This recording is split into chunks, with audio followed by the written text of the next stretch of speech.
Hey, what's going on, Fred? How you feel? How you feel? Salute, Coach. Uh, this K1 from Headbangers Gym. Wally. Oh, K1. What's happening, Yeah, K1? what's going on, man? I'm cool, man. Yeah, How I was you just doing? calling to pay you respects, man, because a lot of people don't know how you do for the youth, how you Thank change a lot you. of people's lives. You know what I'm Thank you. And you were one of my kids. Come on, man. We like the Marines. Once a hand bang, always one, man. You feel me? saying? Right, right. K1 to the guys out there and the people out there that's listening.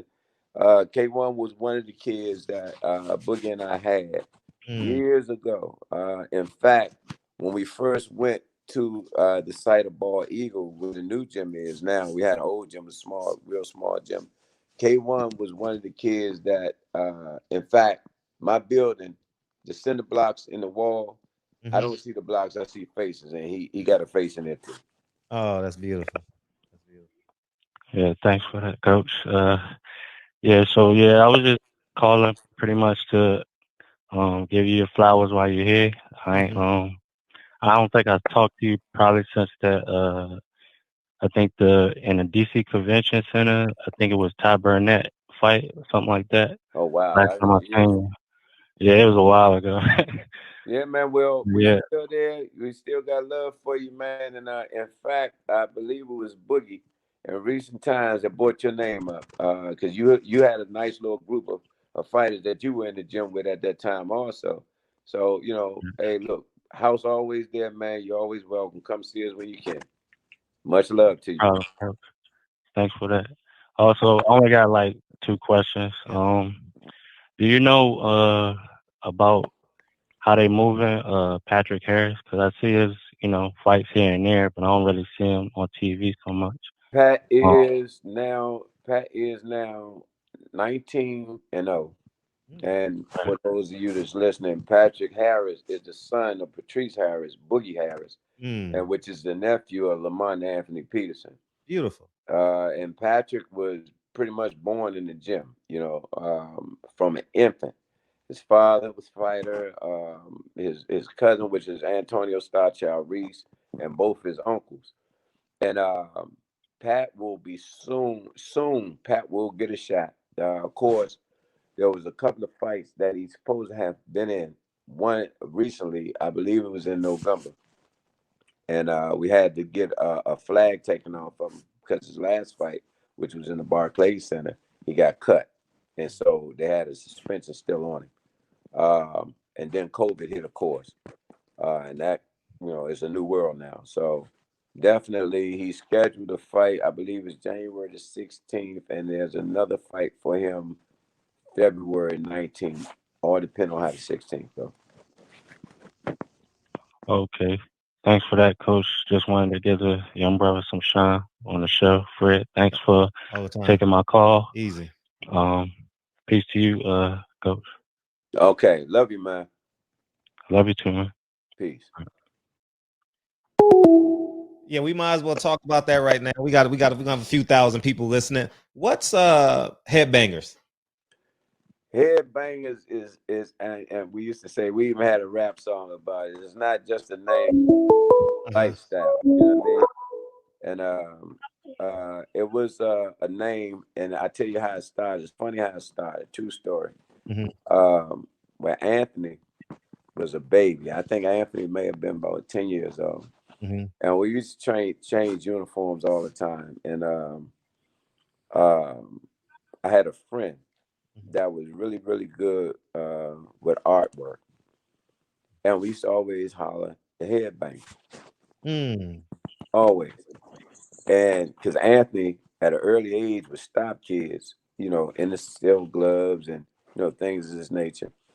And so we kept calling him headbang. So my friend out of leather cut out the word headbanger, and we had it sewn on his shoes, Okay. and Uh, it stuck. uh-huh. And then instead of him just being a headbanger, the whole squad was, deemed to be headbangers, and we stuck with the name. And then the purple, the colors, the purple and the silver, were colors that we wore in those tournaments, and it just stuck. The people identified us with the color, with the name, and it's been there ever since. Beautiful. Triple OG, man, how you been? Where you been? What's going on, man? Hey, hanging around in the DC, in the DMV with my favorite fighter, Lamont Peterson. Lamont Peterson carried me. I watched Lamont up there at that little casino up there. It may not be a little casino, but I seen him there. I seen him in Brooklyn. Lamont was my man. And it was hell trying to hit Lamont Peterson, standing right up in your face, leaning back, dipping over, spinning under, turning his head. He could stand right in front of you. I loved that guy, man. I loved him. The special fighter, man. Special person. Yeah, he was special, man. Yeah. And I think that last fight with Spence, he took too many shots, man. It seemed like he had taken a lot of punishment before Spence, but he always came back and shocked you like it didn't hurt him. But I think, man, Spence hits hard, man, to the body, and I never see him hit anybody soft. And my question would be, like I said, now I love Lamont Peterson. I had to go from Peterson when he stopped to Errol because I've also been watching Errol too. But I kept telling man, Lamont gonna put something on this guy, and that's when I learned who Errol Spence was. I've been sold ever since. But you also said something earlier that he was sparring with him, and Errol was getting frustrated because he couldn't hit him. Didn't you say that earlier? Absolutely, I did. Yeah, and then you turned back and said, "Hey, he stays straight. He going to the top." So yeah, I like when fighters see something. And it's crazy because Lamont had heard me speak about Errol because, you know, of course, I had the pleasure of working with him in the amateurs just before Lamont ever seen him. And right when they decided to bring, you know, myself, Freddie Roach, Stafford, Kenny, and some of the other coaches, and then bring the pros along with us. I mean, they had all-stars, they had pros up there. This was the first time that Lamont saw him, and I had a chance to work with him. And Errol is and I used to like Errol because he reminded me so much of Lamont. His attitude, his work ethic, the whole nine. And so when Lamont sparred him, and like I said, Earl was younger then, and, you know, got frustrated. And after it was over with Lamont, it was Lamont's words. He came to me and he said, I like him. He said, if he stays straight, he's going to be a champ. And lo and behold, it happened. Now, my next question is, could there be a little bias whenever you continue to take a fighter in front of this guy and this guy still give you a setback? Is that possible? You can have a little bias. Bias ain't a bad thing. It's just naturally happens when you're in competitive sports. It's like, damn, what can I do to beat this guy? It's almost like he ain't got no kinks in his armor. Earl, you ever get that way? You say Earl right now? Yeah, I said, is there a little bias sometimes that every time you fight this guy, whether you team up with somebody and he still seems to pull it out? Because I know he hits you in the body at least 80 times. He want to give you a heavy diet of body shots, and they are never easy ones. And I seen Lamont come back, and Lamont used to be a monstrous body puncher too, because he beat Dan Ray. But anyway, when you and I understand, he gives you a steady diet of body punches. When you go back to what I said just a few minutes ago, or just about a minute ago, that's one of the reasons why I liked him, because he reminded me so much of my son. And the way he fought, the way he approached the game, he studies the game. And Earl listened to everything. He probably listens to us right now. You know what I mean? He don't let nothing go by now. You know what I mean? He is that guy. And he's a fun, he was a pleasure to work with. And I'm gonna tell this story one more time, and it'll be a long time before I say it again. We went to Paris years ago. We had some Lomachenko. It was a 4-nation duel. It was U.S., it was France, it was Ukraine, and it was Hungary. Lomachenko, and I forget the other guy's name. He became world champ too. Was on the team with Lomachenko, if I'm not mistaken. was on that squad. Errol Spence was one of the kids that we took over there. And I want to say Joseph Diaz might have been on that squad also. I'm not sure. But we had to train with the French team for about a week. You know, we sparred together, ran together. We did mock sparring together. And this particular day, you know, it was contact. This was real sparring. And so they brought this guy in. He was real big. He wasn't Earl's weight. He was out of his weight class. So I said, oh, when he stepped in the ring, I said, time out. I said, this dude too big, man. I said, where's the spawn partner that you were gonna put in there first? So when I said that, this is a guy that been speaking English to me the whole time. Now all of a sudden he don't speak English no more. And so Earl looks at me, and again, this is one of the things that I loved about him. He was never short on heart. He looked at me, he said, Coach B, he said, don't worry, I got him. I said, EJ, it's a big kid. He said, don't worry. He said, I got him. And so the spawn session started, and lo and behold, he did have him. He commenced to whooping his ass, and they ended up having to take him out. And the crazy part about it, when I see these, and they still, you know, it's hard for me not to look at them as them young kids that, you know, I had a chance to work with. But it wasn't just Errol Spence. It was Caleb Plant. It was Jesse Hart. It was Marcus Brown. It was Joseph Diaz. It was Jose Ramirez. It was all these stars that you see now. And definitely Errol Spence was one of the ones that stuck out of my mind. Wow. And I know you saw the days of what's the guy that used to be down there near DC? It may have been Patterson, New Jersey. I think one unnamed was it James Scott? And both of them was in prison and they fought. Rollway State Prison. You talking about James Scott? James Scott, and he started fighting this Muslim. And Kwawi was the other one. And Kwawi, oh my God. Yes, sir. Kwawi was a friend of Calvin Woodland. Do people actually hit each other 400 times or more anymore? Yeah. Kwawi was the one who ended James Scott for real.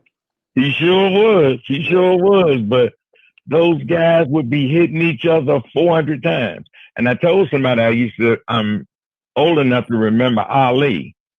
Ali would hit you 30 to 50 times every round. And if he ever thought he had you, he would hit you almost 80 times. Ali was early in his career when Ali he was a special fighter also. He was a special fighter. And the thing that I loved about him, of course, growing up, you know, who didn't love Ali for the most part, especially in the city. Exactly. But the thing that I admired about him more than anything that I would never forget is the fact that the man was a humanitarian and he was a freedom fighter. Now, yes, absolutely.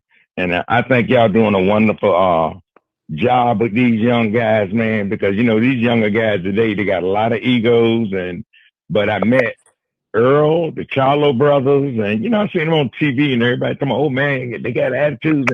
I saw them all, and after the Brooklyn fight at the whatever that Barclays was, they all went to juniors and ate. And man, they walked by the window. I was waving, and they all were waving. They went over there to eat. Man, I went right over there where they were. Man, they were the nicest guys in the world. There you go. And then the guy said, he said, that's the OG there. And I said, oh, they respect OG. I got you. I'm glad you said first that. time I heard OG. The fact that I'm glad you said that because people don't understand. This is the business that we're into. This is not personal, man. This is what we do. Right. You got guys in the gym every day, all day, grinding, getting hit in the face, hitting other people in the face.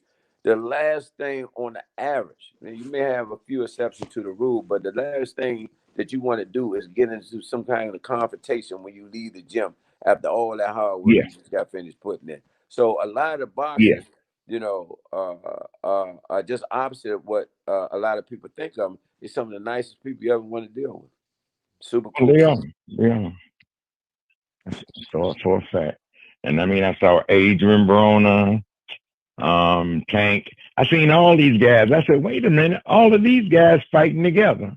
And I was hanging with my nephews and going to see Lamont too. That was a whole crew. I mean, man, I've seen Lamont about 6 times, Tank about 5 times. I just said his name, about Billions. Adrian Broner, seen him about 8 times. And then the Charlos started to picking up. Seen them about 4 times. And Earl 4 times. Drove all the way to Texas to see Earl. And I said, Earl consistently whips people's ass. And when he gets clocked, he don't get mad. He get this little snarly grin smile on his face. And I say, uh-oh. Because it's just kind of weird. He just seems to be, he's a intelligent kid. But when he get clocked, he get this weird look on his face, like One Flew Over the Cuckoo's next to with Jack Nicholson. He put a little grin on his face, and I say, uh-oh. And he commenced to whipping your body. I mean, viciously. He don't care who it is. If you're bigger or smaller, and I noticed Sean do the same thing. Sean does the same thing. And when Sean grabs him, he knows how to get out. And the first arm he get out, he punching with it. And then with that other arm lets go because you're hitting, he started throwing that other one. I'm like, man, these two guys are dogs, man. But can you tell me why they didn't have a rematch clause in that contract? Welcome to the politics of boxing. All right, there you go. I'm gonna leave that. Great answer. You know, because like I said, you know, just like I said about Danny not being a cheap date, Sean Porter never has been a cheap date for nobody. And you know, anybody they put Sean in there with, I'm going to. We got this saying in camp: we don't bet on nobody but ourselves. So that's what I'm talking about. Definitely, you know, I think. Let me take that think out. I know Sean deserves a shot, you know, back at the crown, and hopefully he'll get it sometime in the near future. Well, I need him to fight Bud and then come back at Errol, because right now Errol got to go to destroy a couple people, and the next fight again, they can be like a Thriller in Manila, him and Sean, because that's what that fight reminded me of. Although I think Sean put some hurt on him. That was a very frank. Errol hit, that was a Errol out hitting 50 punches, and all 50 of them were hard. And Sean got some nice ones in too, but I don't think his was as crisp and solid. Sean got to be made out of iron, man, because he was taking them punches and come on. I was like, damn. And Earl was come. I was like, man, that's a fight. But anyway, you tell Lamont Peterson I love him because he's my favorite fighter, and he beat the hell out of Danny Garcia. He will appreciate that. I saw the fight. He beat the hell out of Danny Garcia, and I'll never forget it. Get off the phone. Get off the phone, man. All right, take your mama to the high now. All right, Fred. Talk to you later, King. Love you, man. All right. See you, man. All right. OG, snap it on me, man. I want to ask you about 2 conversations that I saw. Gosh, I want to get this question in. 214. Mute your phone. Mute your phone. So I got a question. There were 2 conversations that I saw, and I'm dying to hear what was said. One was after the Lamont Peterson fight. You went up to Earl and you said something to him. Do you remember that conversation? I don't. I really don't. Yeah, it was real. It was like the whole world was in the ring, and only y'all 2 mattered. And I was like, because I watched the fight 4 times this week, and I'm like, what the fuck was said at the end of that fight? I was not. That was me talking to EJ. It was you talking to Earl after the Lamont Peterson. Now, I know. I remember one conversation. I don't know where it was. You know, going into the fight or after the fight. You know, and I just basically told him that, you know, it's all love, man. You know, and it's your turn. It's your time. You feel me? Mm-hmm. You're a young cat. You know, go out there, represent this crown, represent yourself, your family. And sky's the limit for you, big boy. You know, I've always, again, it was a little personal with him because he reminded me too much of Lamont. The way he approached the game, demeanor. the way he studied the game, the whole nine. And again, watching him be it in sparring, watching him in fights, in the corner with him in some of these fights, watching him make the adjustments, I just knew he had the goods. You know what I mean? And had to go off to him and his dad and his family, his mom too, and definitely Dirk. You know, I think Earl is, like I said, if he stays straight, and notice I keep saying this, if. You know what I mean? Because come on, man, I've seen so many should have been legendary fighters. Sure. You know, be they coming out the amateurs or be they just be, you know, just a blue chipper that was just kind of hanging around the gym. But it take them to swing a little left, a little right, and throw them right off their path. And next thing you know, they, just regular people now. Right. I'll ask the second question after we get this beaming. Hold on, caller. We got Reggie Owens coming. Reg, got what's up, man?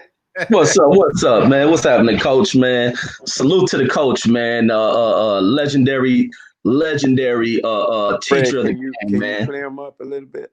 Say it again. I can't hear him. Oh, okay. You hear me now? Test. Can you hear me? Test. Can you hear him? Yeah, no, the sound is distorted. Let me see. Test. Can you hear me? Can you hear me? Can you hear him? I'm gonna bring him out and bring him back in. All right.